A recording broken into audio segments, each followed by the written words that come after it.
Hey, Danny, it's time for the Danny Kadota Show. Great to see you, my friend. All ready to rock and roll, Phil. How's everything? Oh, everything's awesome. Awesome. We noticed on the screen here that we got some live calls coming from down in the Amazon. Is that unbelievable or what? And I've been in touch with him all week, too. We're talking. In fact, he messed me up so bad again. He did this to me in like 2001. I got hooked on peacock bass, and I started going down with Steve, you know, for how many times I made trips down there. But it's very addicting. In tribute to that, I have the clothes that I wear, the special clothes Very that you gotta wear. nice. You know, you have SPF sprays. The greatest part about these trips, people, is the preparation, learning all that preparation because it transfers into other areas of fishing, whether you're going to Sierras or anything else. But when you're fishing in an extreme environment like the Amazon, where it's extremely hot and humid, you got bugs, everything has to be dialed in. And it's extremely important to go with an outfitter and a guide service that really knows their stuff. And Steve is one of the early blazers. He blazed these travel trips back in the day with Larry Dahlberg, who spun off from the In-Fisherman guys. And, so you talk about doing their homework. They go above and beyond. But all that adds to success. It adds to no surprises, which is the last thing you want in a foreign land, or especially when you're so far away from civilization. A lot of times when you're way up in the jungle, and they've got these trips dialed in so well. I'm going to go back down there next year, so we'll put it up later on, Phil. When we get the final dates. I'm trying to kind of get maybe a little bit of a reunion between some of the captains going down there, making a little competitive deal, but also fun for some of the guys that haven't been down there. Because I know these guys, they all bass fish. And if you freshwater bass fish, these peacocks will drown a bass, freshwater bass. I mean, they're so much stronger, they're explosive. For God's sakes, instead of fishing 8 and 10 pound lines, we're fishing 80, you're getting smoked. So these things, are one of the ultimate game fish in the world. And he's at a place where, and Steve, when he does his homework, he calculates, he does all this studying on these different regions and areas and picks only the very, choice spots in the world. And he got that because he did a lot of traveling with Larry Dahlberg at one time, did filming with him and fished with him and worked with him. Where he had that the show The Hunt for Big Fish, and where they traveled around the world for these exotic trophy fish. And so Steve's got it all dialed in. I don't know anybody that's got any more experience than Steve does. Um, the beautiful part is there's no surprises when you go down there because you're prepped. You're prepped with the right clothing.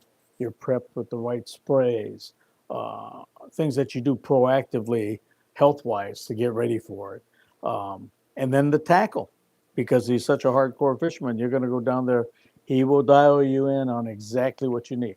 What you need to do probably is to work out, because I'm going to tell you what, these things are they're a game changer in your fishing world. The explosiveness of the blowups. I mean, you'll make a cast here, you get a blowup that's the size of a couple of 100 pound tuna, and then all of a sudden you hook it here, and your line's out of your vision. It's just you see this line go and jump over here. So um, it'll mess you up. You'll get hooked, and I guarantee you, I don't think one trip's going to be enough. But these are some of the things that we're going to talk about. Preparation, because these trips will change your life. It'll change your fishing. It'll get you the educational part where you visiting different countries and seeing these different game fish that are, and the reason why we're doing this is I put these on the top of my list as far as for fun, um, fight, by the pound, absolutely one of the strongest, most explosive. They're aggressive. I mean, think about we're fishing freshwater bass with 6, 8, and 10 pound, and landing big bass, right? You go down there and we're fishing straight 80 pound spectra, and sometimes they straighten out the hooks if you don't have a 4X hook. A lot of times, there's a lot of things that you have to prep for that makes it part of this extreme fishing that you gain to learn a lot by having these type of adventures. And that corresponds, and you could take that back and bring it back into your other facets of fishing, and it'll really step your game up. So keep that abreast. That's what we're going to be talking about. I think we're probably going to hit the phone line. It's starting to Starting to stack back up a up little on bit us. here. Yeah. All right, Don't Phil, you forget. want to roll? Don't forget to hit that like button, everybody. We right. deeply appreciate you being here on the Danny Kadota Show. Danny's a day early this week, but there's already a ton of people watching, and we really appreciate you subscribing to Friedman Adventures. Share this video right now. You can share it if you like. You look next to the like button, hit that share button, and you can send that to somebody that can watch Danny for the rest of the evening. By the way, I think we're getting thrown out of here at 7:30, so make sure you keep those questions. Make them quick. I'll try to speed up the tempo a little. Keep those questions coming, everybody. All right. Steve Yatomi, Danny. Oh, my God. This is a first. We got somebody watching us from the Amazon. Hello from the Amazon, Phil and Danny K. Danny G whacked another 20-pounder. Make the Pedro boys proud. And Dr. Bo got his 20 on the last full day. What a special trip. Amazing. He's talking about peacock bass, right? Unbelievable. I saw the pictures. They were posting all this stuff. I think Rick Rover's down there too. Rick is there. Good. They got a bunch of great fishermen down there, and they're just having a ball, and so much where I'm going to book a trip. I will key you in when I have the exact dates, but I told Steve to save me a trip, and we'll fill it because I'm back in that mode, folks. I got the bug for it, and seen some of the footage that they have, and just bringing back memories. I want to get a couple more trips under my belt before I hang it up down there. But it's extreme fishing. You're down on the equator, so it's very hot. But Steve will have you dialed in as far as all the prep work that needs to be done ahead of time, and being prepared during the trip with your special sunscreens, different. What do we call them?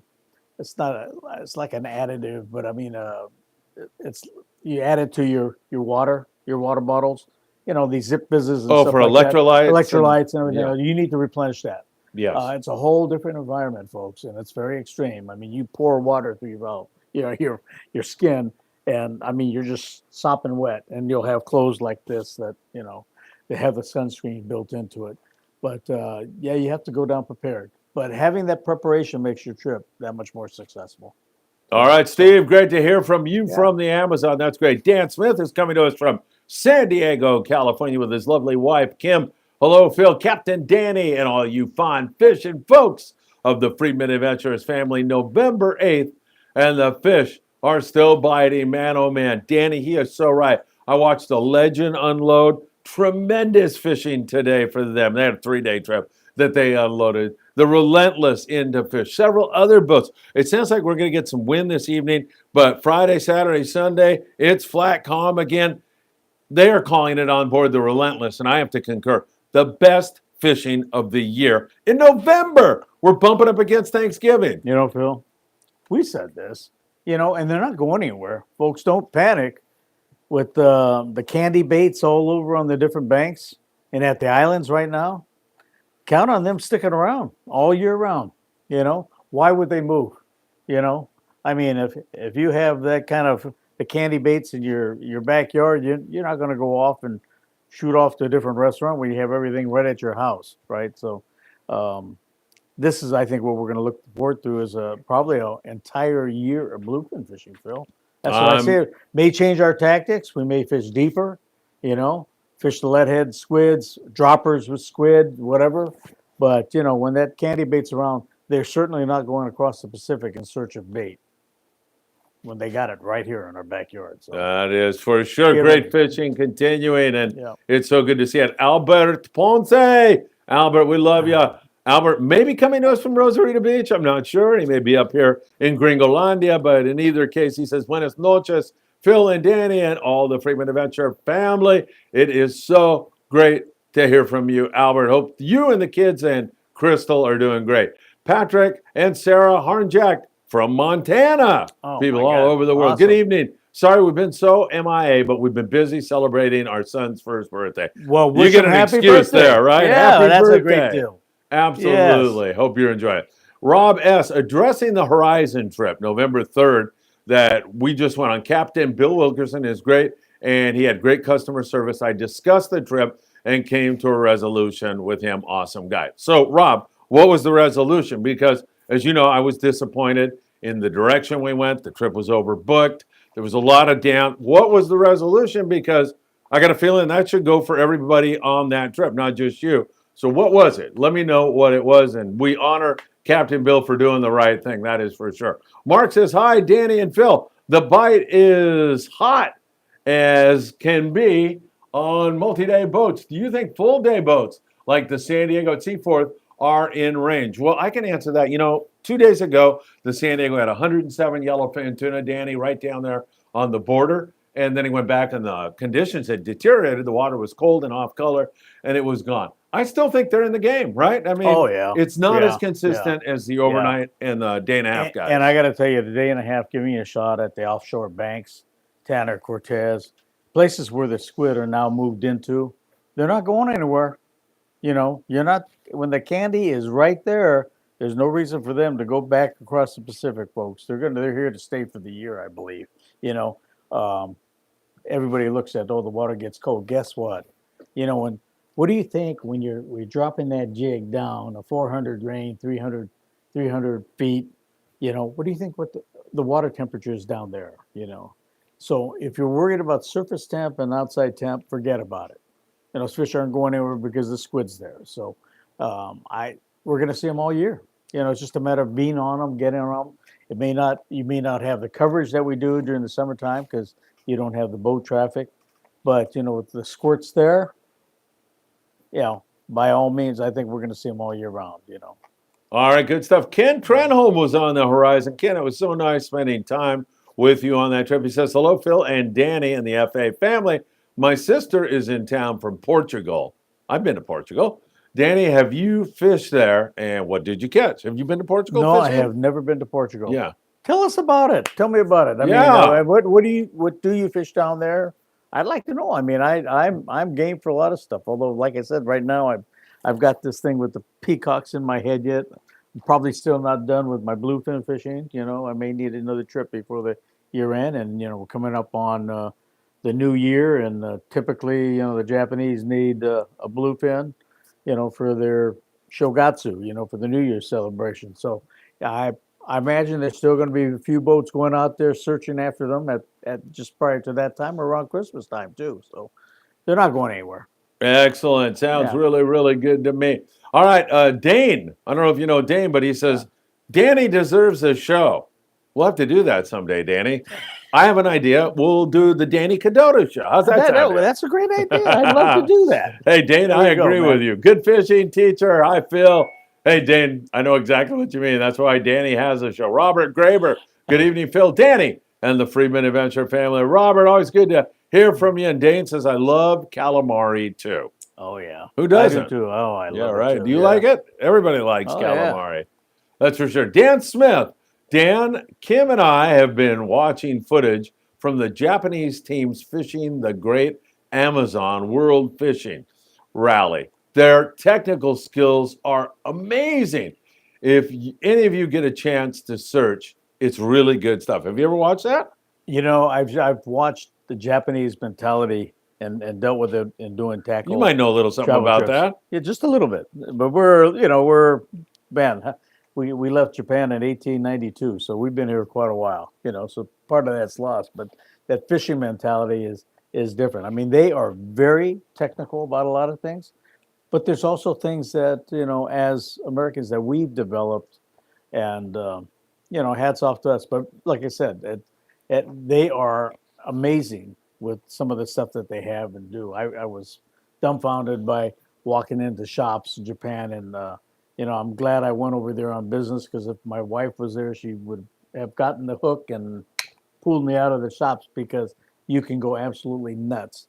I was buying stuff I had no idea what it was, but I bought it because it looked cool. But they get very technical about a lot of things, and it's interesting to keep abreast of what they do because they do in a lot of ways. They lead a lot of stuff, and there's a lot of stuff that our fishermen are great innovators in. So, it's a good blending. But just keeping abreast of all the new things that are coming out, try them. You don't know whether you implement it here, whether it's going to work or not until you do it. So that's the whole key about staying abreast of this information that we put out and we get and give to you, and that you're seeing coming from the questions, because it is tremendous. I mean, here we just talked to Steve, you told me, live down in Brazil a couple minutes ago. And, I mean, he's got me fired up. I'm going to do another trip, and I'm going to do a trip next year too before I get too old. And because you do need the strength, it's an extreme environment. You're right on the equator, so it's hot, it's humid. But that fishing, people, it will mess you up. I'm thinking offhand, what I want to do is talk to a bunch of the old captains that we fished with back in the day, the Sansom brothers. I'm sad to say, like guys like Ray Montero couldn't be there. Ray passed away, but he great fisherman. But Johnny Lloyd, there's some of the guys. John Grabowski, I talked to him on Facebook the other day. But I mean, guys like that, we would have a blast. I almost think we ought to have a little mini tournament. But that would be awesome. Yeah. But putting together a group of guys, if they haven't done it, it'll blow you away, folks. You'll hang up the freshwater bass rods, when you start pulling on something that you're fishing 80-pound with. So, just keep that in mind. But all that transmits into all the fishing that we do here. It helps your learning curve, and that's what it's all about. You keep building that repertoire. All right, Acme says, "Hey Danny, guess what? They're chewing down here at Piacho. The Watsons, rat with a W. Got to get you down here." I'm assuming he's down on the Amazon with Steve, right? Do you understand all that code words and everything? No, but he's making it very difficult to figure it out. Yeah. Hey, could you try that again in English, please? Just kidding. I'm assuming he's down in the Amazon. Do you know that guy? No, you know what? The Watson's rats. No, you'll have to. Yes, try that again. Get the big crayon for me here. Yeah, because exactly. I don't know. I'm We're a couple right dumb now. guys, so yeah. All right, Rob, who was on the Horizon trip, he said he changed his name from Puck You. Oh, okay, good. Finally, it's user friendly, Rob. Rob, it was really nice spending time with you too. Getting to know you was really a great thing. Bill Wilkerson gave him a free trip next year at no charge. So I'm assuming that it's going to be for everybody on board. Why would it be just for one guy? Bill, you are awesome, man. That is fantastic. That's right. That's cool. Yeah, It'd have to be unilateral. Yeah, you couldn't cherry pick a few guys. No, right? Yeah. It'd have to be everybody, wouldn't it? I would think so. All right, Bill, we love you. Rob, we love you. Thank you so much. I'll get in contact with Bill. If you were on that trip, we'll get you some more information on that for sure. Victor Blackfin. He has a thing called Blackfin Sport Fishing in Punta Banda, which is right near Ensenada. Cool. And he does Janny, you and I got to go. You would love it. It's so well done. It's so much fun. The fishing is great. And then when you come back, they have like a shed, but it's nice. It's really nice. And you go in and you sit down. If you like beer, they'll pour you beer. Like for me, they pour me a cup of coffee. And then they start cleaning the fish in front of you. And you get the camaraderie with the crew. Oh, cool. Meanwhile, someone else is putting together this sashimi plate that is much like the sashimi plate you've talked about, kind of a combination between sashimi and what's the word I'm looking for? Like with the line. Yeah, ceviche. Yeah. And it's all fusion now, Phil. They do all of that. Cool. It is great. Victor, awesome. Thanks for joining us. Wait a minute. Amazon, Ensenada, Montana. We got people we're all from all over the world. Folks. We got Michael kicking the camera during the show. We'll murder him. All right, very good. Hey, Victor, great to see you. Isaac, hey, gentlemen. Sorry, I'm helping the neighbor's kid build their senior project. I didn't know we were working tonight. You shouldn't be sorry. You should be very proud of that, Isaac.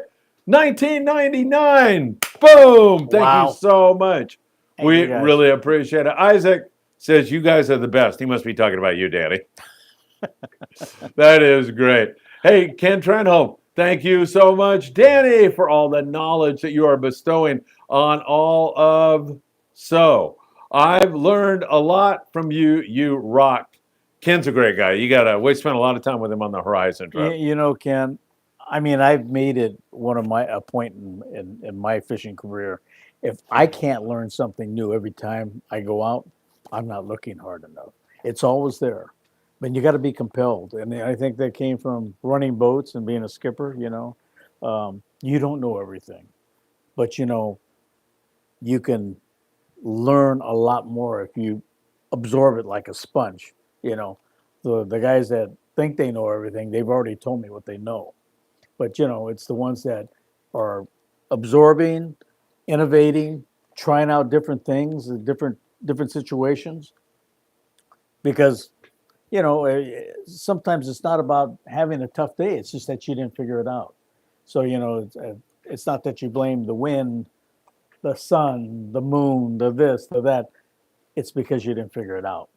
So that's the thing. I'll put that on myself. For the years of fishing I've done, that's where I find my fault. It's within. It's me not figuring it out. So, and we have tough days. That's part of fishing. Yeah. Yeah, 100%. Yeah. Jeff Yeomans, U.S. Navy veteran. We thank you for your service as Absolutely. always. Jeff, you are the man. Good evening. Phil and Danny just got off a 2-day trip on the Pride out at 22nd Street, landing in San Pedro, California. Sunday night, the bite is still going on both daytime and nighttime. Wow. That's incredible. That's hey, awesome. Jeff, if you want to share any of the, weight of the jigs or the stuff that was working really well, I'm sure were you fishing squirts? Our audience would like squirts, deans? Yeah, bait, everything. Yeah, give us the setups. We appreciate that. You're number one. Thanks. Ross Jen obviously has fished with the Blackfin crew down in beautiful Ensenada, more specifically Punta Banda, which is just on a more rural kind of area. From there on the way out to the blowhole called La Bufadora, he says Blackfin crew are great, and I couldn't agree more. What a great operation. Ken Trenholm, I do love the Horizon. I love it even more if we get a free trip next year. This is huge. All right, well, I'm not positive on this, Ken, but it sure is starting to sound like it. Right, Danny? I mean, that's Rob got that trip. yeah. That is great. Emmanuel Navedo. Good evening, guys. He's coming from Florida. Finally had a chance to fish for tuna. Went on a 3-day trip on the Legend. Had a blast. We'll definitely be back west next year. My cousin caught a 100-pounder. That was the fishing trip I saw unload. And we are so happy for you, Emmanuel. What a great time to be fishing in San Diego. November, Danny. And there's no signs of it slowing that's down. great. And I mean, you're coming in from Florida. Yeah. So it's a whole different experience too. So I mean, that's a great thing. And the neat part about going from zone to zone is you do pick up a lot more fishing that you could even implement probably back in Florida. I know that having the blessing of being able to fish around the country in different places around and parts of the world too. I try to implement what I learn everywhere, somewhere else, especially if I'm not catching them a certain way that I had in the past. So it's keeping your mind open and trying different things. That's the whole secret to the whole deal. That is so true. Hit that like button, everybody. And I promise I will hit Michael Limon if he kicks the camera one more time tonight. Pound on that like button, everybody. Please. Rick Slater. Hey, Danny, other than a 33-pound largemouth, what is your ultimate catch? Wow. If I got a list. 33-pound largemouth, I'd have a heart attack. It was 1904. But fortunately, it's still standing as a line class world record for a 20-pound catch. So he wants to know what's your bucket list fish other than that. What would you like to catch? Well, I want to get a peacock bass that's maybe over 25 or something. I want to chase one of those because the way they pull, the way they explode, I have a resurgence in that. I got hooked on it in the early 2000s and went down there, and it's mind blowing. But I'd like to get a trophy and possibly a record. Peacock too. That'd be kind of nice. That'd be nice. But it's just the trip the amount that you learn about fishing from going to different destinations, that's huge. I mean, there's, how do you put a value on that? Because it all adds up to your whole repertoire, which you could pool at different times and implement it in different fisheries too. So it's all good. Good stuff. Thanks for yeah. tuning in tonight, everybody. My God, Danny, we got people from all over the USA, Montana, Florida, California, Arizona. Love it. We've got the Amazon tuning in. People also from Mexico. It's an incredible evening so far. Did I say Florida too? Because we've got that. All right, JC, good evening. Phil, still daydreaming about our 5 days. That was so much fun on the Independence. Me too, John. And it was such a pleasure to have met you. Man, I'll tell you, you were such a gentleman. You're an outstanding angler, and I only hope we can do it again really, really soon. That was a magnificent trip on board the Independence. My God, the questions are flowing in for your show tonight, Danny. It's really good. Awesome. Dane's targeting stripers in the surf tomorrow at Solana Beach. The water looks fishy. Big silver Castmaster should be a winner. That should be cool. I can remember in college, it's that lagoon in Oceanside. Phil, I can't remember the name of that lagoon. We drive over it when you're going down to San Diego. Yeah, I know. They stocked stripers there many, many years ago. I'll bet, right? And apparently a certain amount have taken hold, So you'll see them every now and then there. You see them caught sometimes at the Oceanside Pier. But yeah, that's amazing. Amazing. Absolutely.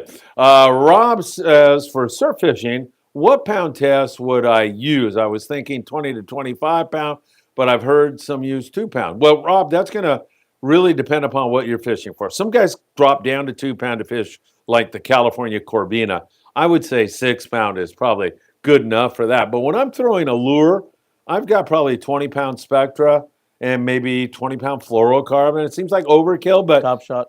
Every once in a while, Danny, you hook a bat ray that weighs 60 pounds. Yeah. And, you got to have a little bit of tackle to take those things on. Say goodbye. Yeah, exactly. And I like throwing that 3/4 ounce chrome crocodile. It works really, really well. Robin, you just heard Dane's targeting stripers. You can target halibut with that jig. You can target yellowfin croaker like to bite that thing. Yeah. It's really, really great. So depending upon what you're fishing for, you probably need a couple of rods, maybe a bait fishing rod and an iron kind of rod, or a little Castmaster or crocodile or Lucky Craft or whatever it is you want to throw. That is for sure. Rick Slater, Danny, have you ever caught a big thresher? Rick, I have never caught a thresher. Really? I've caught a lot of bonita shark. Yeah. And they pull, and they can also eat. They're good eating.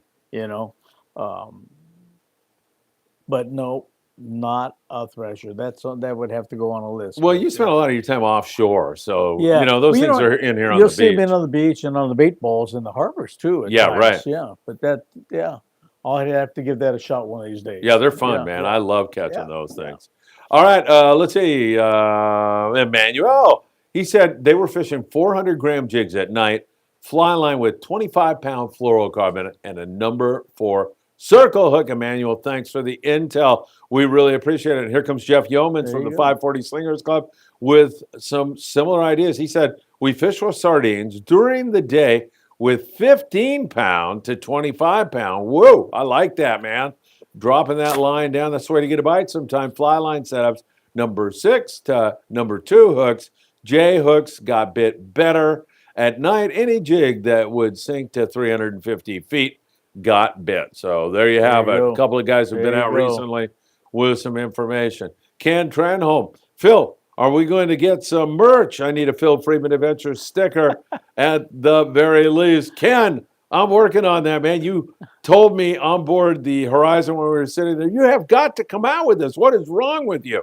And I sat there and I looked at you and I said, you're right, man. So I've got some things to get through this weekend. Saturday is Eddie Leland, Captain Eddie Leland's memorial. Service, yeah, so that'll be in case any of you would like to come, I would love to see you there. There'll be an open mic.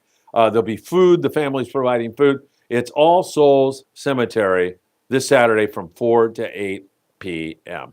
So there you have it. And yeah, Ken, keep kicking me in the butt because I definitely need it. All right, Dane says, I think it's agua probably instead of actua. Yeah. Hedona Lagoon. That's what he's talking about when you cross over. You're talking about that lagoon. Yeah. Agua Hedona As you come Lagoon. into Oceanside. Yeah. Yeah. Yeah. Okay, Este Laguna. That's it. Dan Smith. Danny, do you remember the Taniguchi family here in San Diego? Absolutely. They had a great shop. Yeah, the mom and dad, and then Norm.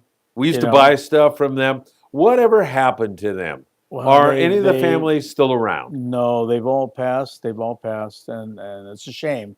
You know, they were legendary back in the commercial days. We used to go get our commercial cane poles, you know, for lifting albacore. Before the season, I would go down there and see Norm and his mom, and they would outfit us with boat line gear and things like that. But yeah, a great family. It's sad to see them. They were right under the bridge, Coronado Bridge. Oh, okay. Yeah. But how long have they been gone for, or out of the picture? It's been gone for quite a while. Yeah, over a decade. I would say pretty close to that. Yeah. All right. They had great commercial stuff. Yeah. And we just don't see that anymore. They dealt with a lot of bait boats, albacore bait boats, and stuff like that too. So yeah.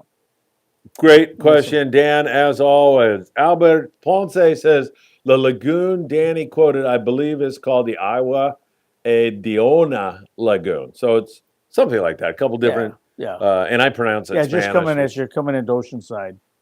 Yeah. Yeah. Rob wants to know, why can't long-range boats fish Cedros Island? Why do they have to go on a panga? Which islands are closed on the Baja coast? Well, that's one of them. Cedros. Cedros. Also, San Martin, you can't really fish there anymore. Yeah. I don't know if it's officially closed, but there was a problem with some gringos and some of the Mexicans. And, you know, we were blessed back in the early days to be able to fish all those. Yeah. You know, but then to some extent, I can't blame them. It is their, Yeah, right. Their islands, the ones and they've got Guadalupe down now. Guadalupe is closed also, Rob. So it's pretty tough. The only thing that we got down there pretty much is the rocks, and it's only because it's so far offshore. Yeah.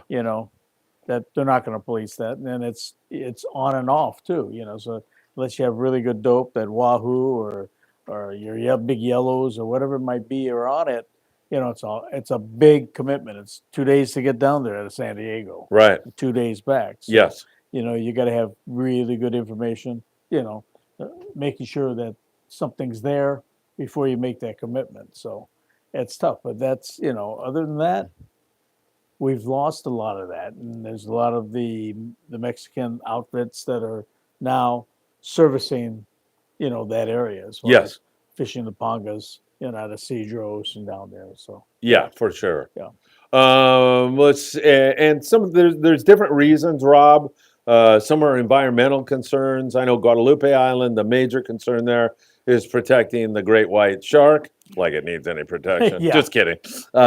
So there's, a variety of different concerns and reasons that they use to close the islands down. I don't mean that they use, cynically, the reason why they're closed. Dave Clark said they just fished Natividad and just south of Cedros and did pretty good on the yellowtail. I know they did also on Dave may be on board the Red Rooster 3, but Scott Buchert is on there right now, Michael Limon's best friend.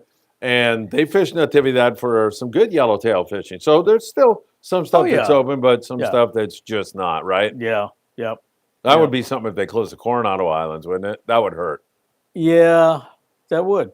Yeah. That would, especially for the three-quarter day guys. Three-quarter day, full day guys. Even full days. Yeah. Because I remember as a kid going down there, and God, I won't even want to tell you what we used to pay. It was like $12 to fish the day down there, and the boats would quit fishing at about 1 o'clock, and we'd be loaded up on yellows, but that was a long time ago. But I would certainly miss that. Yeah, those days. I mean, just for a moment, I think back to some of those days where you go to the Coronado. You'd leave at, am I right? Like 3 o'clock in the morning? 2, 3. Yeah, 2, 3 in the morning, and many times you'd make a lot of squid there. And then you just thump on the yellows. Yeah. And there was big halibut at times. All kinds. A few calicos, you know. Yeah. We've had a few shots at bluefin at times down at the south end. And even on the rock pile, anchored up on the rock pile, we had some bluefin bites down there. Not the big ones. I'm talking about the footballs and stuff like that. But it used to be great fishing. Yeah. Yep. Dave Yep. Clark keeps us on the long range topic. Dave, it's great to hear from you and appreciate you sharing with us. He's on the Searcher. He said good yellow and wahoo on the 13 and on the Ridge. And yeah, it's been good down there, Dave. We've been following the Red Rooster 3 because Scott has been sending reports in to me on a regular basis. Sounded like good yellowfin tuna fishing, some good yellowtail, some excellent dorado. Man, it really sounds great. And I'm so happy to hear that not only did you have a great trip, but you took the time to share this info with Danny and I here on the Absolutely. Danny Kadota Show. Hit that like button, everybody. Absolutely. Appreciate We really that. appreciate it. Yeah, Dave, thank you. And if you have anything more to add, Danny and I are all ears, right, Danny? Absolutely. How about the fall bite down there during this time of the year, an 8 or 10-day trip? It's always good. Yeah. It's almost always good. You never There's miss. so much. I mean, you know, I talked to some of the guys that came back, had a bunch of groupers. I mean, oh my God, I'd rather eat a grouper than just about anything. You know, it rates up in the very upper echelon of you know, the quality as far as eating. So I mean, and they pull. So you know, keep that in mind. You know, your fall diversity. Although it's getting into winter.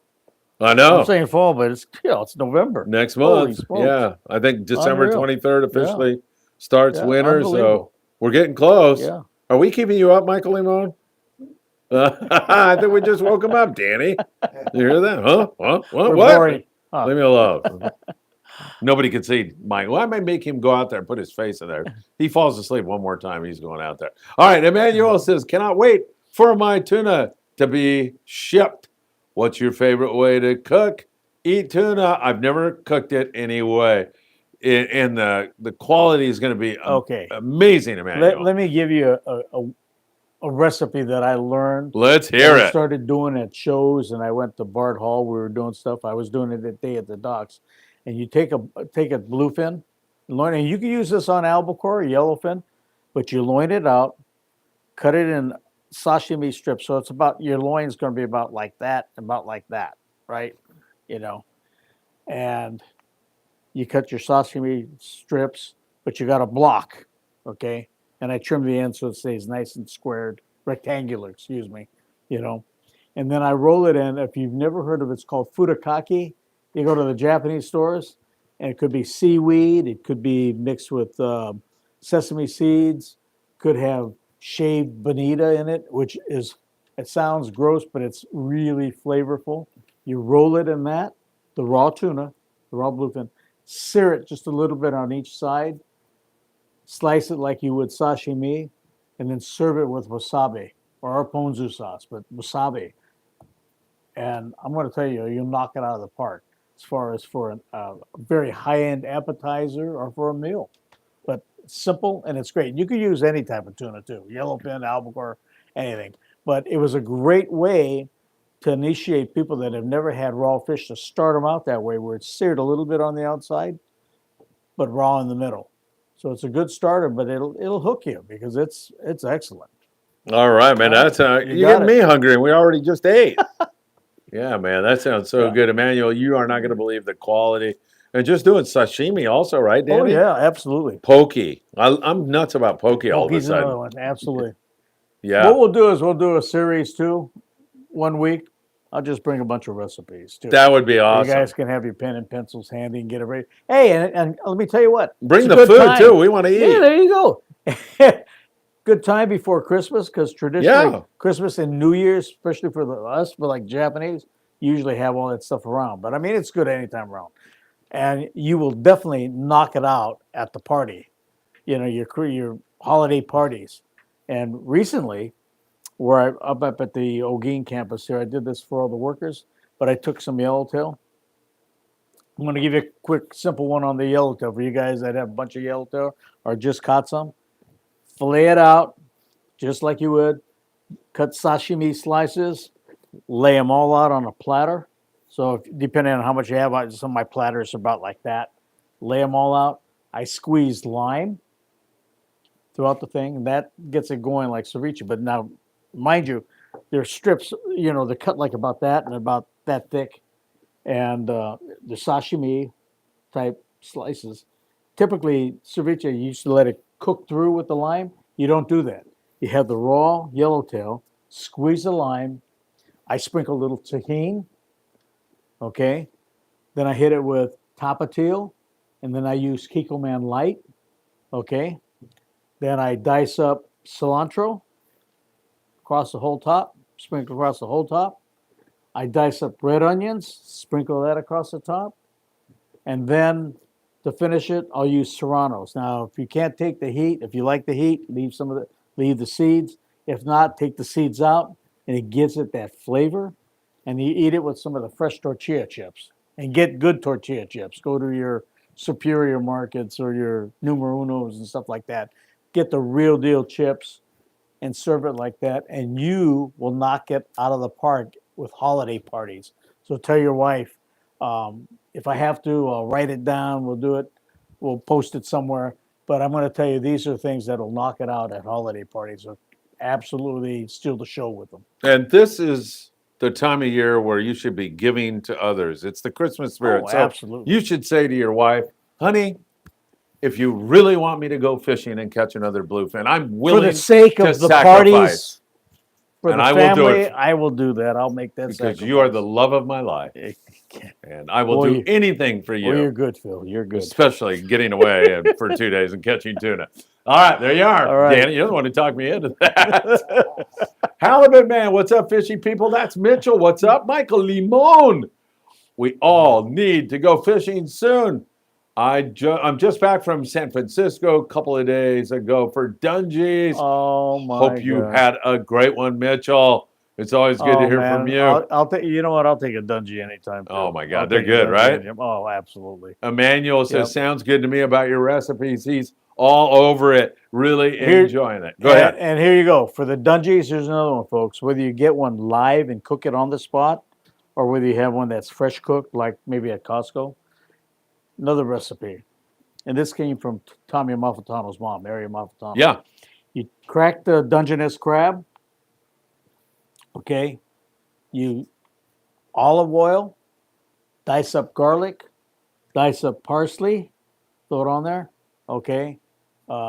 Squeeze lemon, and just marinate it up. Let it sit in the fridge, and then go at it. And I'm going to tell you, it's simple, but it kills. It's unreal. God, that sounds so good. What are you keep doing that. to That's us tonight? That's a good holiday deal coming up. From, Christmas, New Year's. It's excellent. Yeah. What and the name of the gentleman over in Torrance with the Sushi Institute? Andy Matsuda. Andy, we got to get Andy on the We'll show. have to do some more. Yeah. Get a Christmas thing going, or at least sushi presentations for Christmas time and the holidays. Yes, that'd be a good thing. Absolutely. Yeah, we should absolutely do that. Yeah. 100%. Good stuff. Mitchell, great to hear from you. Emmanuel, great to hear from you. And now another friend of the show, Chet Young. Oh, my God, Chet. Aloha, Phil and Aloha, Danny. Chet. Headed your way next week again to hunt for those cows. Chet, they are lurking right now. Hope the weather is good and the fish are around. Chet did a great podcast with you the other day. Unbelievable. You know what? Chet's experience in travel and stuff, unbelievable. And like I said, he's, this is years ago when we first started doing the travel trips with Chet. And that was, again, he set the bar back in those early Mexico days down in Cabo, when tacos were 20 cents or whatever they were. I mean, but we had a blast back in those days. But he's elevated it wherever he goes to, much like Steve. You told me, but yeah, Chet blazed all that way back then. And so it was just a pleasure having Chet here and listening to his experiences. And again, they're worldwide. So, I mean, the amount of knowledge that those guys have is just never ending. That's awesome. That is Thanks, great. Chet. Chet, it's so good to hear from you, my friend. I hope we get to spend some more time together. And the fish are definitely still around, Chet. Oh, my God. Yeah, you're going to get, you'll have some, you got a good shot at some real big ones. Chet, they're calling it the best of the year right now, Danny. Yeah, especially if they start making loads of squid. It's not going to be too easy, but still use those big 400 grains, because I'm sure you're looking at wanting to get 200-300 pounder. So you'll have shots on that because they're going to be fattening up on those squid. Yeah. We're going to have a little breezy weather here this evening into tomorrow, Danny, and then it looks like Friday, Saturday, Sunday, back to the fall weather that we're used to here in SoCal. Beautiful weather. Yeah, absolutely. Yeah. All right. Very good. Hey, Rob is back. So glad I got to meet you, Rob. Yes, Danny, recipes. I'm down. Phil was saying a bacon wrapped albacore would work. Do you think that would work with bluefin tuna, or would it be different? I think it would work.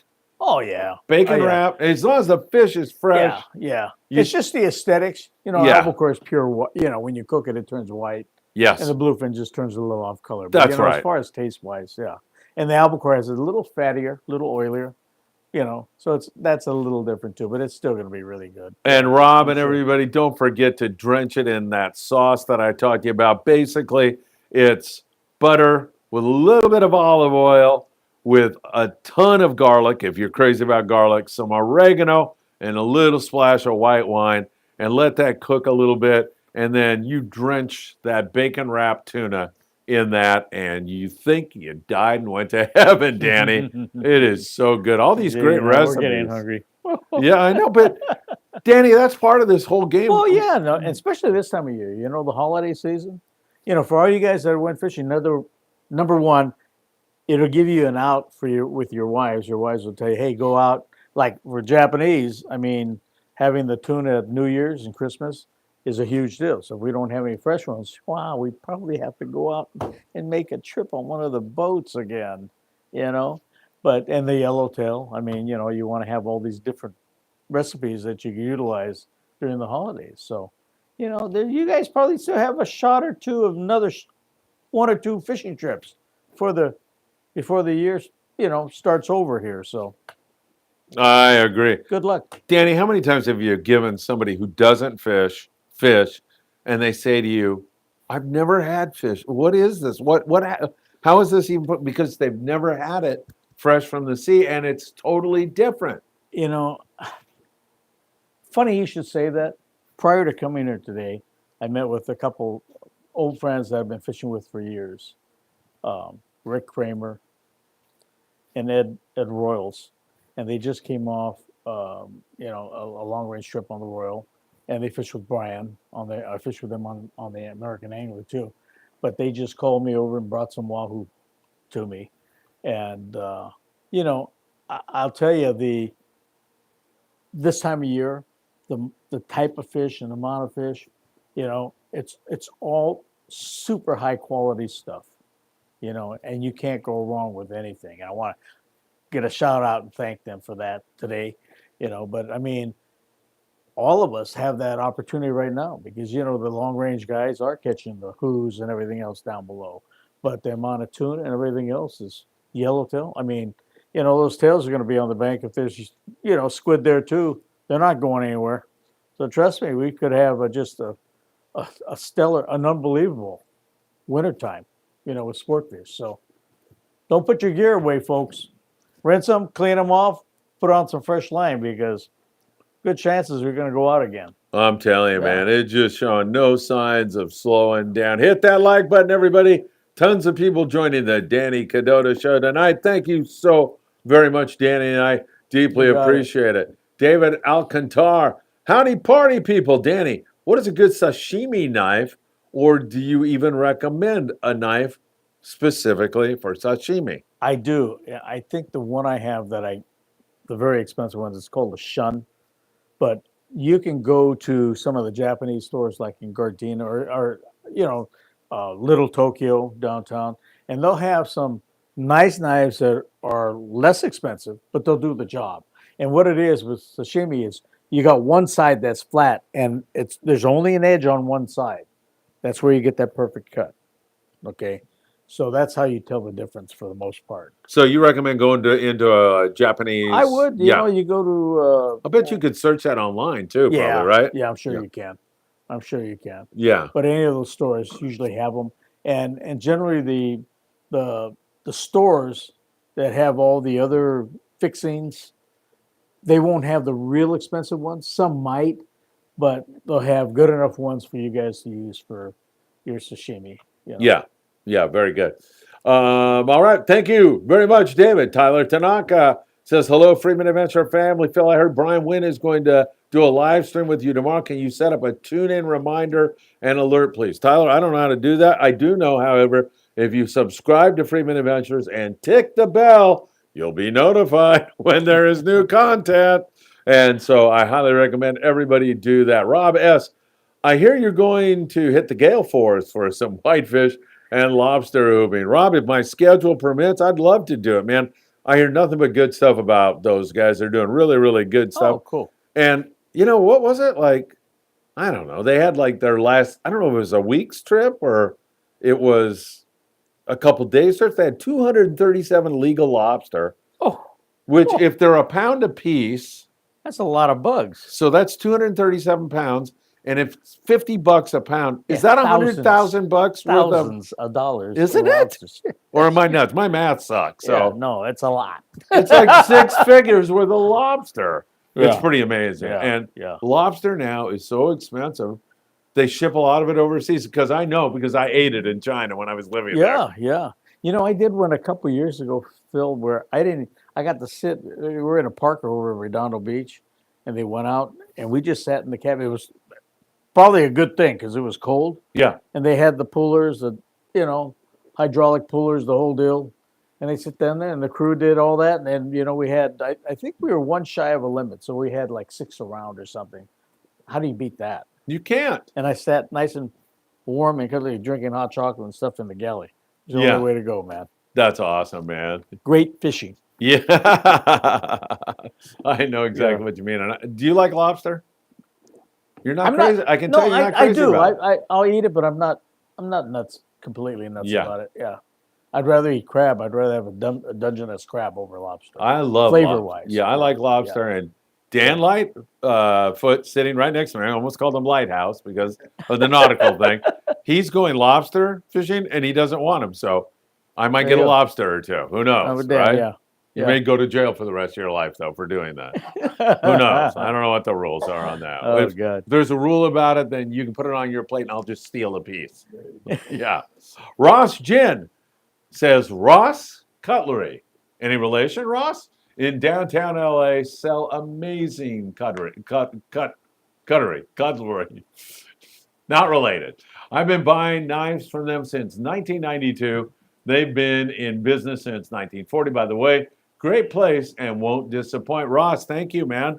I'm There sure you they'd go. have the sashimi knife there. I'm sure. and Yeah. Really, really appreciate that. Yeah. By the way, I hope to have some time off. Work this weekend. El Patron trip. I'm looking out at the El Patron. They're leaving tonight. I know Chauncey's on his way up here. I hope he sticks his head in here and says hello because he's going to entertain you. And he's a great guy on the deck and does just a fabulous job. Going out bluefinning? I think so. Yeah, I think I don't know if they're on an overnight or a day and a half. Oh, cool. Tonight. Awesome. Overnight, Overnight? Dan says. Yeah. Okay. I saw Chris, the captain, go by and poke his head in, but Awesome. Danny was talking, waxing eloquently, so I didn't want to interrupt. Yeah. Wax on, wax off. Yeah, exactly. Good stuff, man. And I'll tell you, this bite just continues to impress. Unreal. What do you like more? Do you like fishing in the United? Do you like going somewhere on an adventure at this point in your life? I do. Or do you like fishing in SoCal? No, I love all kinds of fishing too. But Yeah. prepping for different destinations and things like that. And when you get some fish that are extreme, where they're a certain size, but you get the reason why I'm pumped on fishing these peacocks and had been for many years. I was going down there quite a bit, you just get hooked. The blow-ups are violent. Here's a fish that's maybe 18, 20 pounds, but they'll break 80-pound spectra. Wow. I mean, they're violent, the blow-up on a teen-sized fish to 20-pound fish, there's like a 200-pound tuna. Is It's it? just an explosion. Wow. And all of a sudden, you get blown up, say 40, 50 feet straight out. And the next thing you know, the line hits it across the water. And you barely on the corner of your eye, you see it jumping out over here, 90 degrees away. And you go, oh, my God. The speed, the blow up, the force of the blow ups. We had to go to 3X, 4X. So, you had to tweak the tackle to strengthen it. That part of the challenge for fish that size, that's that explosive and acrobatic and powerful. Yeah, it gets you going. It definitely gets you going. And that's nice because you're hooking and releasing them. We're not killing them. Hooking and releasing them, taking pictures with it. They're beautiful, and it's the environment. What you're learning when you're down in the Amazon, different things. You see the natives, you eat their food, and then when you go back into Manaus, more than likely you're going to go to a real Brazilian barbecue. So the experiences are That's got to phenomenal. be awesome. Oh, here you are in the middle of the jungle. They have an opera house that's the most elaborate, one of the most beautiful opera houses anywhere in the world. In Brazil. Because the rubber barons back in the 1800s sometime had so much money, they were bringing in fine marble and all this stuff into this opera house in the middle of the jungle in Manaus. Wow. And to go visit that place is just unbelievable. Yeah, and they still actually have concerts there. But there's so much there to see, And then we would always take everybody to a Brazilian barbecue. And I mean one you might have six half steers that they're barbecuing out there. Oh man, Dan and I don't have to worry about our carnivore diet. No, carnivore, no. You're in carnivore heaven there, let me tell you. But they have within those Brazilian barbecues, there's sushi bars, there's this, it's just phenomenal. And last time I was there, I don't know what the exchange is now, but it was relatively very cheap. Yeah. So it was a great deal, just a great experience. How are the people in Brazil? People were great. Yeah. People were. It's tough with the language because it's not Spanish. It's Speak Portuguese. Portuguese. Yeah. So obrigado is thank you. Right. That's always a good one. Right. Yeah. For sure. You need to learn that right away. Right. Obrigado. Oh, absolutely. Yeah. And there's a few. I studied. Instead of buenos dias, it's bon dia. Yeah. Bon dia. Boa tarde. Good morning. Yep. Yeah, I remember that. Bon noite. Yeah. Is night. Yeah. Instead of noche. I studied Portuguese for just a little bit because it is so close to Spanish. Yeah. I thought if I gave it a little, I might put some attention to learning that language a little bit more. But right now, I'm with you. Obrigado and boa tarde, and that's about it. But the trips when you go back into the Amazon, places like that, they're just epic. I mean, what you learn, seeing the monkeys, this, that. We could see plenty of monkeys here. Only you see them on the streets. But down there, they're swinging in. Oh my God, I know. Where they should be. Yeah. I know. I know. When I was. When I met my wife in Costa Rica, we went out to her brother's place, and he was out in the middle of the friggin' jungle. And we walk out the front door, and there's snakes, and there's, monkeys in the trees, and it was really cool, to be honest with you. There was a time where we had 4 boats. 2 boats would go upriver, and 2 boats would go downriver, Phil. And one day, we were downriver, and the guys went upriver. 2 of the boats went upriver, and they ran into a anaconda. Yeah. It was as big as the boat. It was at least 18 feet. Oh, my God. And the guys wanted to get closer, and the guide said, no, you don't do that. Well, let me tell you, you do whatever the guides tell you to do. Yes. Yeah. And you know what? I don't need to be close to an 18-foot anaconda myself either. You could have them. But what a sight. Some of the stuff that you see is just phenomenal. What a sight, huh? Absolutely. Yeah. Absolutely. And so Steve, he just organizes everything. You don't have to worry about anything, pretty much, right? Man, it is. The homework's done for you, the prep work, over the years, and Steve, traveling with Larry Dahlberg doing the hunt for big fish and stuff like that. It's not just there, but all over the world. He has everything dialed in, from clothing to tackle to everything, to etiquette, you name it. Any of the shots that you need for different countries or whatever it might be. So, you just can't beat Steve. You told me done his homework for years now, and, just much in the same way that Chet Young did it back in those days too. Everything was turnkey with them. They had everything dialed in, and it was perfect. No surprises. And you don't want surprises when you're traveling. Right. Yeah. So accommodations are, I don't This care. is on- I'm bulletproof I on was that. looking at it. We did, I think I tell the story, and Steve, when he first started going down there, sleeping on lean-to tents, getting chewed up by bugs. Right. Eating Vienna sausage out of cans. Well, now the food is unbelievable. You're sleeping in air-conditioned, beautiful rooms now on these boats that can travel. We did a lodge deal several times, and then you got to travel up and down the river so many miles every day to get into new water. Where this boat, you just keep going along the Rio Negro in different areas, and you fish different regions, so you're fishing fresh water. but it has to do with having the right amount of water. You can't have it too high because the water's too high, you're never going to land any of those fish. It's like fishing a yellowtail right next to a kelp bed. They're going to put their head in it, kiss it goodbye, you know.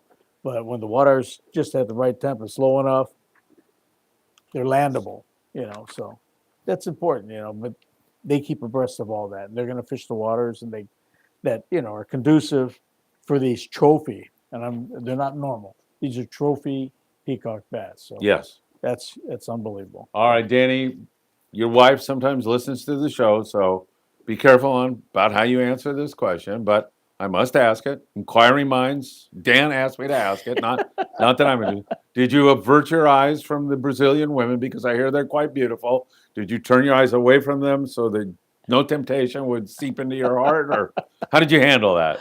Brazilian women are quite pretty sometimes, right? Yeah. Oh yeah. Oh, No, you but noticed? We were fortunately we weren't in town long Yeah, enough for right. that. Thank But God. we did go to like you said, the barbecues, and we did things that were traditional. And then the shopping there, because of the exchange, I came home with a big hammock that I strung in the back patio. Oh yeah. But everything was very inexpensive, you know, and it was cool. It was really fun. That's great. Yeah. Great stuff. Hey, Ross says, say hi to Chauncey. Fun to fish with for sure. Yeah, I got a message from Chauncey that he's coming, but is there anybody out there like lining up to go fishing? I wonder if they cancel because of weather or something. Oh, yeah, you They're mean going? El Patron? He said that they were coming. All right. They leave Oh. at 9. Oh, they leave at 9. Shoot, you can keep going for a little longer tonight, Oh, maybe. you got Danny. 7 o'clock. It's only 7 o'clock. Is it? Well, we've been going Huh? for an hour. Oh, we've been doing Doggone an it, hour. Michael Limon brought me a Dr. Pepper. Oh, What a that's nice my boy. favorite. Thank you. Oh, do you want one? You have one? We'll get you one. Hold on. Yeah. Oh. One second. It's Put on the me. coffee- Kadota. Oh, bless you, Phil. I'm That's breaking my out the favorite. big Diet bucks Dr. Pepper. for you right Oh, now, man. man. You're Perfect. the best. You're the best. All right, Gabriel Sayas says the Azore Islands, Portugal, has great fishing. It's on the Gulf Stream. Anything you can catch in the Bahamas or Barbados can be caught at the Azores. Wow, thank you, Gabriel. Awesome. I never knew that, and that sounds absolutely That's fabulous. Now, Chet would have known that, Yes, you know. maybe Stevie Automi also. Steve, too, yeah. These yeah. worldwide guys, but Yeah. but Well, go ahead. there's one other fish that's on my bucket list, too. Besides that, it's the New Guinea bass.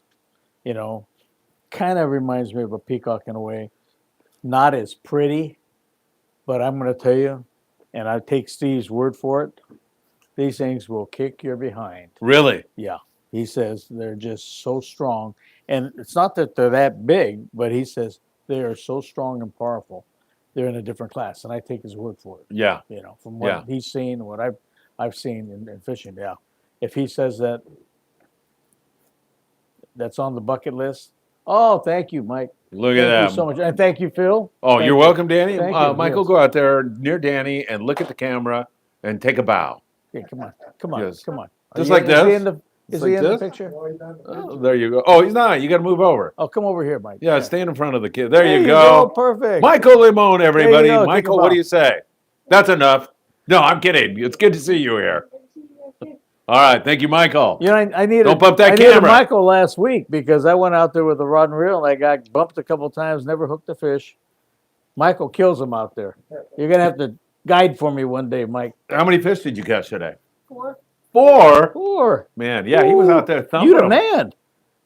Tom Yeah, Durr. that's Tom awesome. Durr was even impressed. Tom was there. Yeah, yeah, awesome. Awesome. Did you hook in hand for Tom? No, just kidding. Yeah, he did. Tom needs to be hooked and handed to. Hey, do you know Don Brockman? Yeah. Donnie Brockman's birthday. You want to wish him a happy Hey, birthday? Donnie, happy birthday. Absolutely. I went out to lunch with him yesterday, Did and yeah, we had a really nice lunch with also another great guy, James Marcial, and had just a really fun time. It was his birthday, so You it was know, great. Donnie and Russ Iser were probably back to back the next two after we put on those color Westmars. The guys that put them on right after that, Iser and Donnie. Now, when Donnie built that freelance, man, what a beautiful half they boat. But he was talking about doing overnight trips, and we were joking about going down there at night, getting chalk, and on the deck marking off spots and say bunk number 3, bunk number 4 on the deck because there wasn't a bunk room. But Man, no, that boat is a killer. Is a half-day wonder. You know. and let me tell you, you Yeah. talk about a guy who's clairvoyant. You're looking at him right yeah, here. no- yeah. You know, it's me. You know why? Your wife is up there right now, and she wants to know about those beautiful Italian women. Forget the Brazilian excuse me, women. Excuse me, I meant Italian. Yes, come on. Try to recover, Danny. Yes, yeah. So by the time I get home, she'll have the locks changed. Gail, yeah, I don't blame her. Gail, I'm looking out for you. I thought Danny handled that Yes. question. Yes. Okay. Yes, Warden. Yes, Warden. Gail Kadota, yes, the beautiful Italian women, and they are gorgeous. Absolutely. I know. Starting you with know your what? wife, I Gail. gotta tell you, I credit her with everything that I've done because I'll tell you what, not many women would allow the husbands to fish like I did when I was bass fishing. But I do turnarounds day after day after day and just load up on crawdads, cure them, you know, bring another batch of cured stuff, head up to the lake, you know, like I don't know how many days in a row. When they were biting, I was fishing up at Castilla and Casitas a lot. But you know, God bless her because she's supported me all my, you know, throughout my career. Yeah, and And that's putting up with a lot of, you know, yes, the exactly. smells and all that stuff. That right? Oh yeah, but yeah, no, she's been awesome. Yeah. That's great. Been Hey, Gail. very blessed. Gail, thank you for joining us. Mitchell says Michael made a sneak peek. Michael made his Alfred Hitchcock appearance here this evening. That's great stuff. Dan Smith, Gail Kadota. My mother's 100% Sicilian, and she can swing that wooden spoon. Daddy must know this too. I was so scared that I married a Chinese woman, and he did. He married Kim. Hey, I saw the. They did. Yeah. Gail's mom had a wooden spoon. Gail used to Really? And Gail would joke around when we were at her mom and dad's house. They were here in Pedro. And I remember she'd lay a wooden spoon down when the kids misbehaved. She would lay it down there, but she never used it. So one time the kids did something. I took the spoon, whacked him. She goes, "What are you doing?" I said, "Well, what did you put it there for?" Yeah. You know, but whatever. He says he only gets the slipper now. He That's- only gets hit with oh, a the slipper. slipper. That's Yeah, it. That's a softy deal. I don't know what you're talking about, by the way, Dan. Kim must be different. Danny, I was sitting in the teacher's office in China, and I'm not laughing about, I mean, I'm just telling you the facts about some Chinese teachers. This Chinese teacher is a very dear friend of mine, by the way, also. She brought a kid in, and the kid had been really disruptive in class. They don't put up with that in China. So she brought him in, and then she kind of tossed him over toward me. But I was like doing my own thing. I was sitting there doing my thing, and then she turned to talk to another teacher. So in the meantime, I look back at the kid, and I'm like, "Hey, what you know? You're gonna get killed." And I'm laughing, and then he started laughing, and she turned around, and thought he was laughing at her, and threw a book that just missed his kid's head. And I go, "Hey, calm down! I cracked a joke with him." And she like took him to the back and was screaming. Oh my God! I mean, you got lucky there, Dan. I think you're okay. You know, Hey, yeah, go ahead. no, unfortunately, I think we need that now in our schools. My God, It's gone the other way. The Yeah. kids, I mean, you know, and excuse me, I'm going to get a little political here, folks. Uh-oh. But being up at school, you know, trying to get this fishing club and the mariner school going to, you see what's going on. And, you know, it's the inmates running the asylum. And they have all the rights that teachers don't. You know, and you look at it and you wonder why they can go into our stores here in California, thanks Newsom, and people can go in there and steal $999 worth of goods, and it's okay. Yeah. Well, guess what? It's not okay, you know, and we need to retake that back and teach everybody what's right and wrong. And that's what's missing. I'm sorry, didn't want to get political, but there you go. Well, just to give another example of that, my wife, Ruth, from Costa Rica, is kind of a disciplinarian. She never was with my kids, but with her kids, she was like, she wouldn't take any back talk. She wouldn't take disrespect. She wouldn't take, and I thought she was a little overboard at times, but both my kids say, funny how all three of her boys turned out to be really hardworking, respectful, going to church every Sunday, all of that stuff. And I said, yeah, you're right. And you two schmucks, look how you turned out. I should have turned her loose on you two. Well, you know, you really think about what's going on in our country now. And Do I have to? It'll You know, depress me. I know, but you look at what's, the mindset that the college kids and some of these kids, I just, it blows me away. It blows me away. And you call it higher education? Yeah, really. I don't. Yeah, I'm sorry. Please. Yeah. Oh my God. Gail says, Dan, that's great. Marrying a Chinese girl. I married a nice Japanese man. I think that's you, Danny. Who's that? Gail, your wife. Remember? Woo! The one that's changing the locks right now. Yeah, yeah. And Dan Smith concurs. He said, yes, you did marry a nice Japanese. All right, Chet Young. All Believe right, it or Chet. not, I was in the Azores at Lodges Field in 1968 in the Air Force. Thank you for your service, Chet, for a week when I was a crew chief on the B-47, but didn't get to fish a lick working on bombers, not like fishing, but Chet was there. Yeah. You know, the entire time I spent in Costa Rica, when I spent that year, I never fished one day. I was busy. I mean, those priests were, go out there and teach these kids. And I used to play soccer. It was the greatest thing I ever saw. Nicaraguan nun named Sister Lucia. She wasn't that much older than me. She was probably like 24. And to watch her in full habit, she's got her nun's uniform or whatever, full habit with a rosary hanging around and running and kicking the football and playing with the kids. And I was like, whoa, this is the coolest thing I've ever seen. And she was a lot of fun. I wonder if she's still around. I would love to run into her and thank her for all that she did for me when I was there. All right, Kevin, are the tuna still in full day range? Kevin, easy range, man. 40 miles, 50 miles, like that. We'll see what happens after this wind, but my suspicion is they're not, like Danny says, they're not going anywhere. And it's probably the best fishing of the year. For this past week or so, it has been absolutely incredible fishing. Last year I got the opportunity, Phil, on our trips when we went too, we were fishing the live squid. And I really never spent a lot of time fishing live squid for bluefin. And, I like getting bit on the Danes, because they take off, they go, and then all of a sudden it shifts gears, right? But I was getting I thought it was perch pecks. I was actually getting bit on bluefin. So even with me, it's a different learning curve too, because I have not used to fishing it that way, So there's always a lot to learn. Always. Always and not only in fishing, in life in general, right? Yeah, for so it's sure. all good.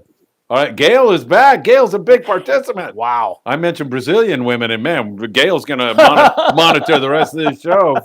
I'll tell you that. She's a wooden spooner. You better watch out tonight, Danny. Yeah. I think you're going to get the metal one myself. I think I might get the wooden shovel.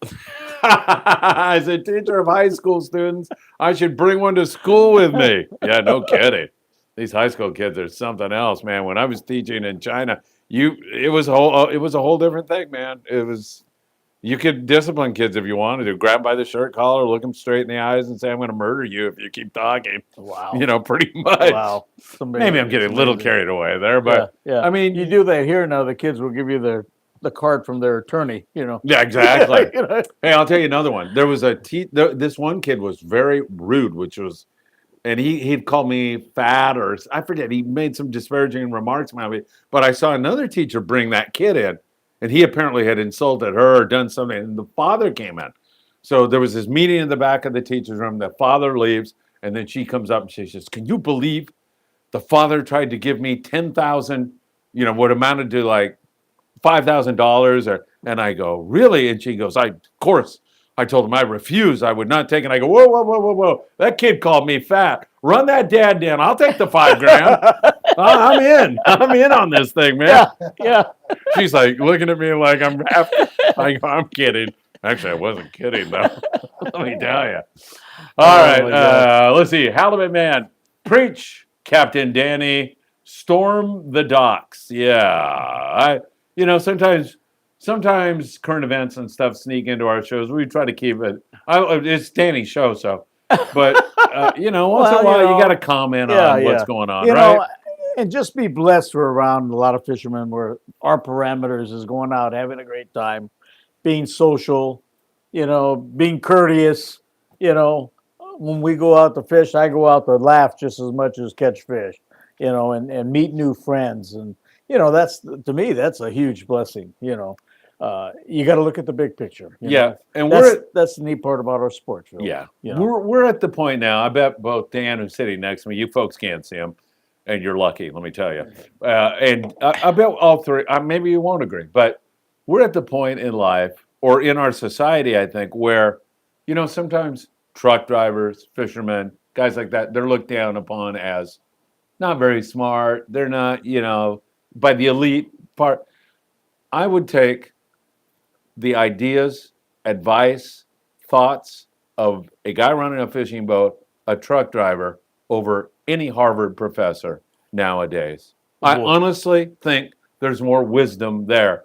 And that looking down on people like that is disgusting. I agree 100%. Maybe Dan, Yeah, I wouldn't yeah. take advice from Yeah. him, but Yeah. yeah. But anybody else? Well, Yeah. I mean, you look at that side of it. Even at the college level, Yeah. and you look, and they have everything tweaked, as far as I'm concerned, backwards. So do I give them any credit? No, I don't. I don't respect it at all. I got into it with the colleges when I went to school, and this is back, in the 70s, 80, no, it was the 70s, excuse me. Yeah. And, they make up their own agenda. I'm going to give you an example. I'm getting a little off track, but my senior year, I needed to finish off, I think it was 20 credits, my last year. And if I did 16 of them with sociology, because I already had the economics all done, I could get a double degree. So I'd had, You had to take a sociology class? I Yeah. took 4 of them. Dr. Nick Curcio. So I had technically it was a double degree. The University of California decided, not by rules, they decided that they would only award me my degree in economics, even though technically I had completed for a double degree was in sociology. So they made up it's like moving the goalpost. So, I was so furious at that point. I said, here's the deal, folks. You changed the rules. You just moved the goalpost. So when you send your little kids to call on the line for donations from alumni, so I would and I would get those calls, and I would tell these kids, I said, let me tell you about the University of California or California. I said, here's the deal. This is what they did. They changed. They moved the goalpost. So as far as I'm concerned, I give them less credit now than even then. I didn't give them much credit then because of them moving the goalposts and making up their own rules. So I'm not big. I think most of these kids now, if you get a good trade, I think you're a heck of a lot better off. I can't believe the indoctrination that these kids are getting from a lot of these lunatics out there. And that's my opinion. Sorry, but Keep them all along Yeah. information. okay. Am I getting No, fishing? well, That enabled me to go fishing more because I'd say the heck with school. I'm ditching today. there you go. The fish are biting out of the Coronados. I was at UCSD. Yeah, so it's close to the fish. Dan Smith is back. Danny, Phil, you guys are right on. We are really blessed to be part of the fishing community with all the things we learn. It keeps us fresh and helps us to stay positive in tough times. Love you all. Love you too, Dan and That's Kim. absolutely true. He's right on. I would embrace our entire fishing community because that's how we are. We're doing this. It's our passion. We love it. We also have, a little more common sense, and I'll leave it there. Absolutely, Dan. I really don't care what Kim says. Every once in a while, you come up with something that is brilliant and positive. Way to go, Dan. Kim, calm down. All right, Gabriel is back. Sayas. He says, Danny, hey, we're getting back into fishing. Where All the right, show there is you supposed go. to be, right?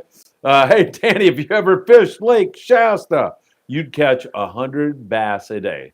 Big, smallmouth, spot bass, and arm-sized brown trout. Lake Shasta. You ever fished there? No, but that's awesome. Yeah, I fished That's there a lot. absolutely awesome. This guy next to me has fished there a lot. You want to say something about it? Yeah. No, fishing, he though. doesn't want to say it. He's being shy. Great I was fishing. going to take my mic off. Yeah, oh, yeah. trolling with the leg cord line, about four colors down with a cast master out there. Those brown trout love that cast master, that Oh, silver and blue one. Yeah, yeah. And then fished cricket inside on the thing, get those smallmouth bass, 4 or 5 pounders. Oh, that's You- fun. You- Dan's starting to tremble. He's a Yeah, little nervous, but he's doing good. yeah, I went that's there. I I have went to there get up quite a there. few times fishing. I have to get up there. My dad used to take me up there fishing a lot. Yeah. But that's trolling awesome. with 4 or 5 colors deep with that cast master, there's nothing better when that trout hits it and off he goes. Oh man, it's great. Is there a lake near there called Lake Siskiyou? Have you heard of that, Gabriel? Have you heard of it, Dan? It just seems to me this is like 30 years ago, but my brother and I were up there. I thought it was around Lake Shasta, and I thought it was Lake Siskiyou, and we went there with those little chrome jigs and just murdered the trout. It was awesome. Oh yeah, they like those little Yeah, there's chrome, like a those cast little master, chrome yeah, cast little chrome things, masters, yeah. or those Hot shots. There's a lot of stuff that's super like that. Yeah, dupers. They like that dupers, super yeah. dupers. Yeah. They like all those little things. Yeah. We got great fishers. Just too bad it's mismanaged by a bunch of knuckleheads. Yeah. You know, that's the Lake problem. Siskiyou is on Mount Shasta, Gabriel. Thank you, man. There you go. Dan, I don't know why you didn't know that. I didn't see the link. All right, yeah, and I'm not the freshwater pro, but I thought I remembered that, and that was just a great place to fish. Really a lot of fun. I'm not a big freshwater guy, but that convinced me about how fun it can be. Yeah. AKA the Sack, who is Isaac, who contributed $20 to our show tonight. Isaac, deeply appreciated. Danny, it's all about the moolah. Sad but true. It is. It is. It really is. It's too bad we need to bring some common sense back into the equation, folks. We really do. Absolutely. The state's running away with goofballs. Yeah, for Yeah. sure. Isaac says, can you please give a shout out? Friday is the Marine Corps birthday. It was a fighting force before the U.S. even became a country. Happy birthday, Marines. Danny, you Absolutely. first, and then I will. Hey, you know what? Thank you, Marines. And you're usually what, the first in? You know, and let me tell you, thank you for your service. Thank you for keeping us safe. Most of us, honor you above everything, and what can I tell you? My hat's off to you guys. Thank you. And I would concur with Danny. The finest fighting force that the world has ever seen is right now in the United States of America. The brave men and women of the United States Marine Corps and our armed forces in general, people who lay their lives on the line, people who make going fishing possible. Without their great sacrifice, we wouldn't even be able to do that. And we still have a free country. Let's keep it that way. And we owe a lot of that to guys like you, Isaac, who you were a Marine. You're always a Marine. I know how you guys feel, and you're absolutely right about that. We honor all of you. Happy birthday, United States Marines. That's great, right? Semper Fi. Yeah, there you go, right? Absolutely, man. Those guys are something else. That is for sure. 1775, if I love sharing that with everyone. I think he's saying That was the year. 1775 is the year that absolutely. the Marines, and they do go in first, and Oh, yeah, man, they they do. are animals. I'm telling you, that is all so good. Richie Rich, Danny and Phil are the Marines of the fishing industry. You and I, Danny, we're the geriatric Marines. Send those guys in first because it's going to take them a hell of a long time to get in there. They're so slow and old. Rich, here's the deal. Going in first, especially in the fishing, is you always, you could have a tough one, but the thing is when you're blazing an area that's not fished and fishing new water, your opportunity of scoring big is also increased too. And that's why, I used to leave the dock an hour earlier than most of the fleet, and my crew and my passengers knew that, and they knew that it was worth it, I don't like trolling or being in somebody's wake. I like out, getting out to clean water, especially if I have some inside information of the latest stuff that's going on. So, I think that's true with about anything. It's better to lead than follow, and and look at, there's other analogies where you're looking at a rear end. Well, when you're in somebody's wake, it's the same thing. You want to get out to freshwater. You want to be a blazer. Um, we were fortunate and blessed enough to have good inside intelligence and info, from other boats and guys that we worked with. So, that was a huge blessing for us too. Absolutely. Chet points out that Saturday is Veterans Day. That's right. We got Friday off. I think it's for us. We have it off as a Veterans Day, and I want to shout out to everybody. My dad, he's still alive. Pop he's 95, and he was Air Force. He did 2 tours in Korea, and the last one he ended up spending a year in hospitals after a plane crash. But hats off to you, Pop. Thank you. Yeah, and you listen and all you guys. Actually, what am I saying? Everybody that served. Thank you. You look at or listen to some of the veterans and the horrific wars they fought and the bravery they exhibited. Brings a tear to my eye. I can't take it anymore. I'm real emotional in my old age. I hear these stories about kids getting hurt or something, and I got to choke back the tears sometimes. Big baby. Yep. I get like that. Yep. All right. Let's see. Dan Smith says, Phil, no matter how geriatric you are, thank you for putting it that way, Dan, instead of an old fart or something like that, you still know how to choose a good hot bait. And I will be able to do that on my deathbed. In fact, Dan, you are right. Some people will request a Bible or a priest for the last rites. I'm going to request a good hot sardine so I can pin on a hot bait before I go. How's that sound? That's perfect. Yeah. Oh, there's Tony at 6:30. I asked Tony what time we need to be out of here tonight. He wrote on this pad of paper. Let's show everybody. This Tony has 20 minutes ago. I mean, this is not funny. Hey, Tony says 6:30 is when he wants us out of here. God, Tony, thanks. Man. In what region? Hawaii time? All right, Danny, we're done then. Yeah. No, I'm only kidding. I think Tony's kidding. No, we are. I am kidding. Yeah. We don't have until 9 tonight. Yeah. Stay as late as we need to. Oh, okay. What happened? Cool. The boat canceled? No. He just says it's more of a private thing for him and his buddies. Oh, okay. A goof off. Yeah. A goof off. I don't want to call it a goof off. I don't want anybody to think we just goof off around here. Yeah, really. Oh, yeah. We never do that. I'm sorry. We used to call a spade, man. It was a good. It was all the crew and friends. Well, we'll try to keep it to about 7:30ish. How's that sound? Yeah. Got it. Thanks, Tony. Thank you, Tony. Tony and Janelle out front at 22nd Street Landing. They're you the should best. give them a call right now. They are the best. 310-832-8304. Absolutely. And thank them for keeping the Friedman Adventures, whatever this is, the Danny Kadota Show on the air here tonight. I'm starting to lose it. I'll tell you that right now. Heck yeah, thank you all you veterans, says Isaac. Isaac, we always talk crap on who's better. In the end, we can't do it without all of us coming together. He's talking about Army, Air Force, That's a fact. Marines, That's a fact. Coast Guard, We're all on the Marine same Corps, team. everybody, right? Yep. We're all on the same team. For sure. Richie Rich, I like goof off better. Well, yeah, Me that's too. what we called our crew trips. Goof off trips. I know, right? goof off. Exactly. With this great fishing is continuing, Danny. I don't know if we're going to be able to fish tomorrow. I don't want to say we're not because I don't know how bad the weather. El Patron's going to go and everything else. But God, what a bite! Unbelievable. Do you still think you're talking about the squid? They've got to be moving into Catalina. Oh yeah. Okay, so if that's there, your local fish are going to, whether it's the sea bass or yellows, they're not going anywhere then. That's right. I mean, you'll have that. Plus, you got what's sitting on the banks, and you got that bait out there now. They're going to fatten up even more.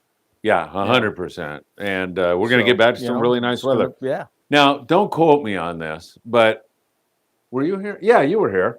Tom Durr was talking about some big rainstorm like 10 days from now or something. Did you hear that? Yeah, I heard him say something. And that's a long range forecast. So those things are not. But Tom was talking about the jet stream dipping down to like Tijuana, Ensenada, like a week from now, and a big storm that's coming and everything else. So it's coming from Tom Durr. Tom's a little crazy, nuts. You know what I mean? So I hope he's we'll not get listening. albacore. Who knows? Yeah, are you still thinking we're going to do that or what? You know what? got my fingers crossed. Yeah. You know, but I mean, it's not cold enough for them not to, and we still, from what I heard, there's still chove in the water. A Yeah. fair amount of chovies, and that's a key deal. You know, Part of it will be coverage. There may not be enough coverage. that's true. They could be there. It's easy to miss. I'm going If to you don't claim have- they if were you don't there have at the it, end of this and year. we Whether just missed it. We missed Yeah. them all. yeah, people didn't go and catch them. Yeah, what's the matter with you guys? You trolled in the wrong spots. Hey, hit that like button if you have a question for Danny Kadota. And now's a good time to ask. We're an hour and a half into the show, which is kind of when Tony wants us to get the heck out of his hair. So if we don't see any more questions, we may wrap this one up and move on to greater things on the Danny Kadota Show. We've had your wife monitoring you, Brazilian women. I mentioned it. She wasn't even watching the show. And, Bingo, women she's have on that it. extra Oh sense. yeah, Boom. absolutely. And she was on. We've had people from the Amazon. The mascot. We've had the mascot, Michael Limon, make a guest appearance. We've had people from Florida, Mexico, Montana, Brazil. Brazil. Steve called in. Oh, my we were God. getting him live. You know, I thought that's what brought up the peacocks and the Brazil. You know, yes, It's been incredible. awesome. Nice international flair to it today. Hey, our beaches were closed for the last couple of days because a little baby, I don't even know what kind of whale it was. I assume a gray whale, Oh, maybe, the one that was washed up on the beach. washed up right down from my house, and Holy shark smokes. nibbled on it or something. So Oh, they geez. closed the beaches for 2 days, and so I even said, I'm going to get one of those shark signs, and it'll be great behind like where you are right there. I went out this morning; they were all gone. I was so bummed I didn't steal one earlier. Man, I should have pilfered that earlier. Did that whale die? Or? I'm not sure about what happened to the whale. I don't know. Had a I'll couple look chunks into that. missing out of it. Yeah, I think so. I don't know Yeah. how badly it was Yeah. hurt or anything Yeah. else, but. Yeah. And by the way, gray whales are making an extra early appearance this year. They saw 3 grays down there out of Dana Wharf whale watching. And there's a woman up on Palos Verdes, like Point Vincenti, Uh-huh. who monitors every year the whales passing by. They got binoculars. Yeah. I think she said 4 whales in the last 2 days, extra early this year. So it's nice to hear that the ocean's healthy. And Yeah. it's great to go out and take the family Yeah, out and see the absolutely. grays, right? Absolutely. The longest mammalian migration on the face of the earth, 10,000 miles from the Bering Sea. You guys didn't know I was this smart, did you? From the Bering Sea to the warm water lagoons of Baja California. These are the gray whales. Yeah. California gray whales. Yeah, right? Pretty cool Yeah, when yeah. you come down to it. All Pretty right. awesome. Hey, Omar says, smash that like button. And darn it, Omar, I All love right. you. Keep hitting it, guys. Yeah, Hit it well, a couple times. Do like I do. Yeah, hit it. I'm terrible with the computer anyway, so I'm hitting everything anyway. You never know what's going to happen. hit the bell, don't hit the Yeah, bell, click it yeah. on, off. Yeah. Oh, Snap missed most of the podcast because of the debates. Omar is doing his civic duty and watching the debates. That's good stuff because this will be archived, Omar. When we say bye-bye, this will be archived and you'll be able to That's all right, Omar. check We it need out. our, I can't wait you're to right. We need our country back. Yeah, I can't wait to catch up on this one. Omar, thank you so very much. Rick Slater, sleep well, amigos. You are the best. Omar, I saw a blue whale in Redondo Beach yesterday. Wow, a blue. That's Blue. Well, pretty there's crazy, the- huh? The big boys. Yeah. Wow. Yeah, for sure. Michael Limon wants to give a shout out for the people of Israel and sticking with Atta this way, kid Michael. behind me. He wanted to give a shout out for the people You're a of good Israel. man, Michael. Michael, very nice. Indeed. Absolutely. We're with Man, them too. what a crazy world we're living in right now. I will Yep. tell you that. You got it. Andres says, going on a 2-day trip on Sunday on the Pegasus. Say hi to Jason Barclay and the boys for me. What should I expect this late in the season? Any advice this late in the season would be appreciated. Andres, I'll start and then turn it over to Danny. Bluefin, big Yep. ones, small ones. Have your big gear, your heavy Be gear. prepared for Be everything. prepared for everything. Yeah. Because, you still have an influx. You may have the yellowfin, so you gotta scale down from your 100 to 20. You don't have to have every single line class, but have enough where you have a variance, for different things, for yo-yoing, for medium-sized bluefin, where you'll be fishing 25, 30 pound or something like that, but then also have maybe one in between there of 50 and then 100. Yep. So I would scale it. I would scale it so you're covered. I mean, because when you're out there, you can't run home and get the rod that you need if you forgot it. So go prepared. That's for sure. Go prepared. And we had a couple guys who were out recently. Jeff Yeomans. Jeff was saying he dropped down to 15 pound to get a bite in some cases. There was another gentleman, I forget who that was right now, but he was on the Legend. He said they dropped down to 25 pound. Jeff said they got bit better on the J hooks. A lot of guys like the circle hooks, from number 4 size circle hooks up to a 2.0 size hook. Danny made the suggestion to bring it all in. I think that's true. And at I night, think you have to, because 300 what to are you gonna 500 do? gram jigs. When you're out there, you're not going to have a tackle shop on the boat, Right. So just be prepared. I mean, And that's always the best thing. Andres, best of luck to you on the Pegasus. Make sure you say hi to the boys. Tell them I haven't heard from them for a while. I'm upset with them. They better give me a call here really soon. Cue Ball says, hi, Phil. Hi, Danny. And Hey, Cue Ball, Cue Ball. it's great to hear from you. James Williams, does Danny still fish crawdads, trophy bass, old school like me? Hey, James Williams does it. Good for you, James. I haven't. Here's another take on state of California. They take a indigenous bait like a crawdad, which was here long, from day one, that's been in virtually every reservoir, and they've now outlawed a lot of those live baits for utilization in the lakes, and that's what we caught those trophy bass with, and it's natural. That's what they do. In the spawning time, they need that calcium and cholesterol that's coming off the crayfish, and that's why it was the choice bait for those big bass. Generally, other times of the year, they're going to eat the shad and stuff like that, right? But that doesn't have the calcium and cholesterol for the egg development for spawning fish. So that's why it became very necessary to fish for those trophy bass, because there was the big females at that point. And they weren't getting it, they're spawning nutrients out of the shad. So, yeah, I wish they did, but our brilliant fishing game, once again, made it to where you can't even use fish that were indigenous in the lakes for bait anymore, because they're worried about transferring the quagga mussels or whatever it is from lake to lake. Well, they already messed that up, because I think I explained it to you years ago. I was sat in the meeting and I was on the advisory board with Fish and Game, and we suggested to them that they build launch ramps or ramps that would dip, and they could pour the solutions in as you leave the lake, so it kills off all the quagga mussels and everything else. And they never did that. So what do? You can't bring your boat in there. It's got to be tagged for so many days.